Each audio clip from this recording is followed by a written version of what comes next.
आप मुझे बताएं कि इस मार्केट की सबसे अच्छी चीज़ कौन सी है क्रीम ब्लॉक की?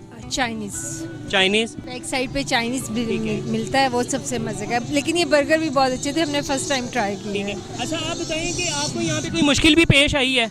नहीं, मुश्किल ट्रैफिक की है। जिस तरह ट्रैफिक देख लें कि पार्किंग एरियाज नहीं है और तजावजात जो हैं, लोगों ने रास्ते रास्ते में बाइकें गाड़ियाँ खड़ी कर की वजह से पार्किंग का बहुत बड़ा इशू है। ट्रैफिक ब्लॉक हो जाती है, आधा घंटा हम स्टक रहते हैं ट्रैफिक में, उसकी इसके प्रॉब्लम ऊपर है। अगर कोई अमल किया जाए तो क्रीम ब्लॉक जो है वैसे तो एक बेहतरीन मार्केट है, लेकिन इससे अच्छी ये मार्केट बन सकती है शहरियों के आने जाने के लिए। बिल्कुल बन सकती है और बनानी भी चाहिए।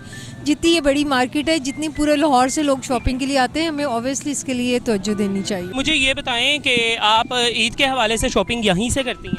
ईद के हवाले से यहीं पे करते हैं। ठीक है। अभी रमज़ान भी तकरीबन आने वाला है, तो उसके ईद के लिए शॉपिंग शुरू कर दी आपने? ईद के लिए ही शॉपिंग करने के लिए निकले हुए हैं, क्योंकि रमज़ान में तो इतना रश हो जाता है यहाँ पर कि गुजरना भी मुहाल होता है। ठीक हो गया, ठीक हो गया। तो ईद के लिए ही शॉपिंग करने स्टार्ट की हुई है।